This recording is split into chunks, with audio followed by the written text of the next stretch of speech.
Merhaba arkadaşlar, nasılsınız? Ben çok iyiyim. Yangsuo'dayım şu anda. Nerede harita üstünde hemen görelim. Çin'in güneyinde bir yer burası. Çok büyüleyici bir yer. Dağların şekilleri yine beni benden aldı. Her yerden nehirlerin geçmesi falan, yemyeşil bir ortam. Ama burada olmamın esas sebebi Tai Chi eğitimine katıldım. Muhteşem bir hafta geçirdim. Gerçekten inanılmaz bir deneyimdi. Şimdi onları göreceğiz ama buraya gelmeden önce bir kasabaya uğradım. Ki Yine çok güzel, çok keyifli. Böyle hani Çin'in lokal, yerel insanların yaşadığı bir bölge burası ve çok ihtişamlı, çok güzel bir yerdi. O yüzden önce bir oraya gidip bir bakalım. Ondan sonra da Yangsuo'ya gelelim. Tai Chi eğitiminde neler yaptık, neler ettik, biraz da onlardan bahsedeceğim. Fenghuang yani Anka Kuşu şehri Çin'in Hunan eyaletinde yer alıyor. Adını Çin mitolojisindeki efsanevi Anka kuşundan almış. Yani yeniden doğuşu ve güzelliği simgeliyor. Fenghuang 1700'lü yıllarda Ming ve Qing hanedanlıkları döneminde inşa edilmiş ve bugüne kadar da tarihi dokusunu korumayı başarmış bir kent. Dar taş sokakları, ahşap evleri, taş köprüleri falan yani inanılmaz, geçmişe götürüyor adeta. UNESCO tarafından da korunması önerilen bu şehir Çin'in en iyi korunmuş antik şehirlerinden biri olarak kabul ediliyormuş.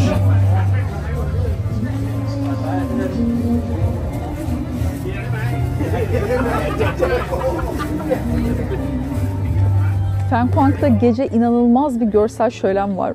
O yüzden özellikle gece görüntüleri çektim sizin için. Gündüz ayrı güzel ama gece muazzam. Yani gelinirse muhakkak gece burada kalınması şiddetle tavsiye edilir.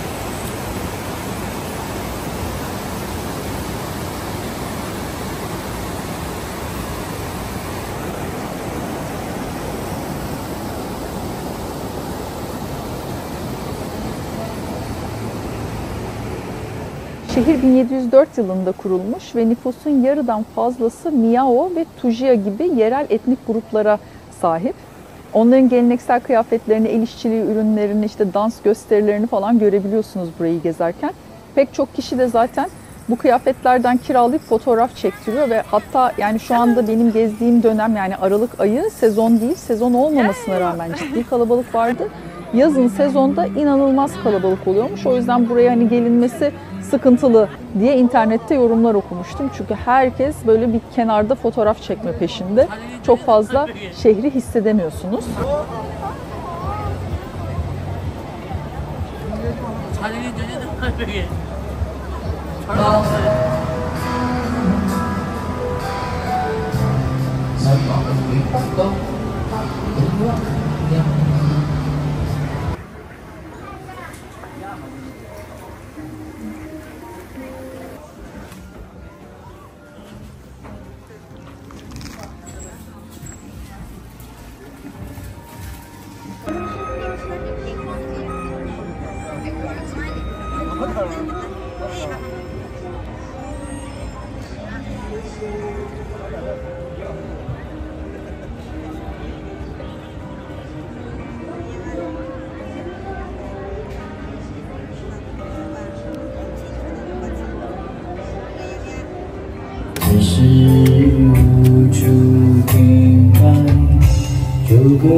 轻的爱吧，最算亲爱的人啊，路途遥远，我们在一起吧。路途遥远，我们在一起吧。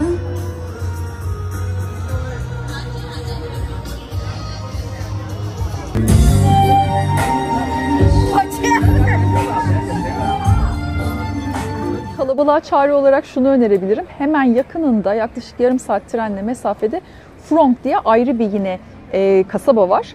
Orası çok daha butik, çok şirin bir yer. İçinde hatta dev gibi şelalesi var. Birkaç şelalesi daha var. Daha az gezilecek yeri var ama daha butik olduğu için ve daha az turistik olduğu için ve yine böyle bir görsel şölen sunduğu için tavsiye edilebilir.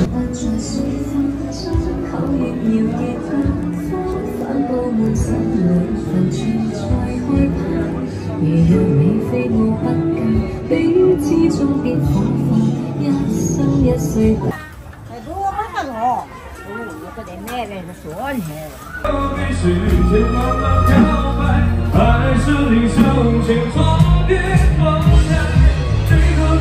按回忆纵情高歌的演唱机，歌曲与情人尽能实现。Buraya ulaşım nasıl? Ben Ziyangjiaje'den geldim ve direkt tren yoktu. Changsha üzerinden aktarmalı geldim. Ama trenle buraya pek çok hani farklı alternatiflerle gelebilirsiniz. En yakın iki şehir Ziyangjiaje ve Changsha. Otobüs de olabiliyor, dönemsel, yine ona da bakabilirsiniz. Ama her yerde Çin'de zaten hızlı trenler ve diğer türlü daha normal trenler var diyeyim. Dolayısıyla ulaşım oldukça rahat Çin'in her yerinde.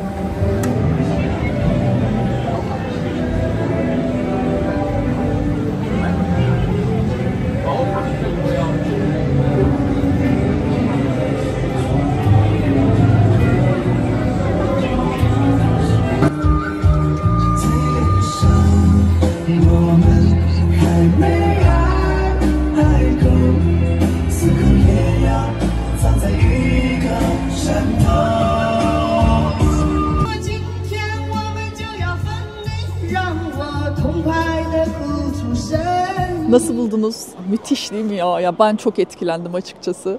Bu arada hemen araya diğer kısma geçmeden önce şunu eklemek istiyorum ki eğer videomu beğeniyorsanız lütfen beğenmeyi unutmayın, olur mu? Çok kolay bir işlem bu, yani şuna basmak. Artı bir de abone olursanız çok mutlu olurum. Destek olmuş olursunuz bana. Kanalım büyüsün ki ben de daha fazla gelir elde edebileyim, daha fazla kişiye ulaşabileyim. Beni motive ediyor yani, yoksa izlenmeyince böyle ya o kadar uğraşıyorum, bir sonucunu görmemek, yani her işte böyledir ya, o emek verdiğin şeyin sonucunu görmek istersin. Aynen o şekilde düşünebilirsiniz.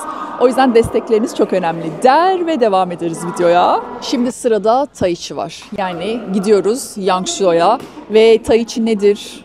Nasıl yapılır efendim? Biraz onunla ilgili bilgi vereceğim. Hem de nasıl bir ortam, biraz orayı görün istiyorum. Neden bunu tecrübe etmek istedim? Çünkü Çin'e geldiğim zaman buranın böyle kültüründe olan bir şey. O kadar çok her yaştan insan Tai Chi yapıyor ki burada. Bunu da kendime katıp aslında buradan ayrılmak istedim. İyi ki de yaptım arkadaşlar. Hadi gelin gidelim okula şimdi. Tai Chi nedir? Aslında Tai Chi sağlık ve uzun yaşam amacıyla yapılan bir beden çalışması diye düşünebiliriz. İlk çıkışı savaş sanatı, ama bu bildiğimiz öyle sert savaş sanatları gibi düşünmeyin. Yumuşak savaşma sanatı ve uygulamaları olarak düşünebilirsiniz. Hareketler tümüyle böyle bütün vücudunu esneterek ve yumuşak tavırla uygulanır. Yani yumruk atarken bile aslında son derece esnek bir şekilde hareketler gerçekleştiriliyor ve kasların en gergin halde kullanıldığı diğer bütün mücadele sanatlarından ayrılıyor. Şimdi Tai Chi nereden gelmiş, ondan da biraz bahsedelim. En eski yöntemin Chen tarzı olduğu biliniyor ve günümüzdeki diğer tüm tarzlarda Chen ailesi tarafından öğretilen düzeneye dayanıyor. 19. yüzyıla kadar Chen ailesi içinde korunuyor bu sanat, ama 1820'de aile dışından ilk defa Yang Luchan tarafından öğreniliyor ve halka dağıtılıyor. Tai Chi'nin temel kökleri kadim iki kitaba dayanıyor. Birincisi ta milattan önce 3000'lere kadar uzanan Değişimler Dönüşümler kitabı olarak da bilinen I Ching. Diğeri ise milattan önce 5. yüzyıla uzanan Lao Zi'nin Dao, yani yol hakkında yazdığı Dao De Ching kitabı. Ben eğitimde çok fazla felsefesini açıkçası ve tarihini öğrenemedim. Ama hocamız Master Kim bize bir kitap dağıttı. Şöyle kitabı da göstereyim size. Bunu şu anda da okuyorum mesela, yani istasyondayım hala bu videoyu çekerken size. Burada epey bilgi var, hem hareketlerle işte felsefesi nedir, nasıl çıkmıştır gibi. Kendim buradan çalışıyorum. Onun dışında eğitimde sürekli olarak hareket çalıştık. Yani daha çok pratik uygulamalar üzerine çalıştık. Ayakta meditasyon ilk defa deneyimlediğim bir şeydi mesela. Yani olağanüstü bir şey. Öyle bir pozisyona sokuyor ki seni, hiçbir şekilde yani ne kolun ne bacağın, hiçbir yerin ağrımıyor. Yani normalde kendi duruşumda olsam belki o kadar süre ayakta dursam ağrır belim, bir yerlerim falan, ama sıfır, hiçbir ağrı yok ve böyle milimetrik hesaplarla seni bir pozisyona sokuyor hoca. Ve o şekilde ayakta yarım saate yakın hiç kıpırdamadan duruyorsun. Müthiş bir rahatlama tekniği. Onun dışında bahsettiğim gibi bütün hareketler vücudunu tamamen esneterek yaptığın hareketler. Tabii ki benim bir haftada öğrendiğim, yani hocanın ilk günlerde hele hareketlerimi böyle kollarımı hareket ettiriyorum, böyle sürekli bana gevşe, dediğini biliyorum yani sürekli gevşe gibi. Ben o kadar kendimi gevşettiğimi sanıyorum. Gevşe, relax, relax. Artık 3. günde iyice kollarım rahatlamıştı ki hala yani hocanın seviyesiyle onun o böyle akışıyla falan alakam yok. Yıllarını veriyor insanlar buna. Umuyorum hayatımın geri kalanında uygulayabilirim. Bilmiyorum, göreceğiz bunu. Bendeki etkileri şu oldu. İnanılmaz iştahım açıldı. Yani bu bir hafta boyunca deliler gibi yedim. Yani sabah, öğle, akşam yemekleri ve konaklama ve eğitim her şey dahil bir paketti bu bir haftalık. Ve yemekler et olarak aynı anda hem balık hem kırmızı et hem tavuk olur mu? Oluyordu yani. Yanında binlerce çeşit sebze, yani her gün farklı sebze yedim. Çin'in geleneksel aile yapısında onların sofrasına dahil oldum. O çok keyifliydi. Ve masanın ortasında böyle dev gibi bir tepsi düşünün. Elektrikli bir ocak gibi bir şey sürekli hareket ediyor ve dönüyor. Haliyle tabağını doldurdukça dolduruyorsun. Yani yemek hani kalkıp alma olmadığı için oturduğun yerde sürekli bütün gün sabah kahvaltımı edip güzelce egzersizlerimi yapıp öğlen yemeğimi yiyip güzelce bir dinlenip ondan sonra akşamüstü tekrar egzersizlerimi yapıp sonra yemeğimi yiyip sonra da uyudum arkadaşlar. Böyle bir hafta geçirdim. Sadece 2 gün dışarı çıktım. Onda da etrafı görmek istediğim için yani inanılmaz güzel manzaralardı. Şöyle bir ona da bakalım. Bisikletle etrafı gezdik böyle İsrailli arkadaşımla birlikte. Bu arada eğitimde sadece 4 kişiydik çünkü sezon olmadığı için çok kalabalık değildi. Bir İsrailli, bir İngiliz, bir Çinli arkadaşımız vardı. 4 kişi eğitildik. Bisikletle etrafı turlamak için dediğim gibi sadece 2 gün çıktım, 2'şer saatten. Muhteşem bir doğa. Tabii hava çok soğuk ve hep kapalıydı. Sezon değil şu anda. Yani burası normalde yazın inanılmaz sıcak ve çok kalabalık oluyormuş. O yüzden hani o açıdan iyiydi ama çok üşüdüm yani. Genel olarak odamda da bir türlü ısınamadım. Eğitimler zaten yani çok yavaş hareketler olduğu için kat kat giyinip yapıyorsun. Yani değişik bir çalışma tekniğiydi diyebilirim. Gece uykularım acayip uzun ve derindi. Onlarca rüya görüyordum gece. Biliyorsunuz beynin dinlenikliğine alamettir rüya görmek, onu hatırlamak. Sürekli peşi sıra rüyalar görüyordum. Çok güzel bir hafta geçirdim.